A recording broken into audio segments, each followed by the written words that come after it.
Hello everyone, welcome to my YouTube channel, and in this video I'm going to show you how to solve you cannot edit this section because the section is lock problem on your Microsoft Word. So let's start the video. First of all, go to your this PC option and your C drive and go to program files. Now go to Microsoft Office option here and go to Office 16 or 7 or 13 that you are currently using. Go there, select it and select this application option. You can see the application tag here.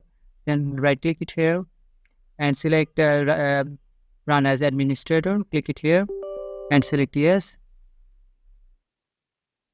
and do this 3 times.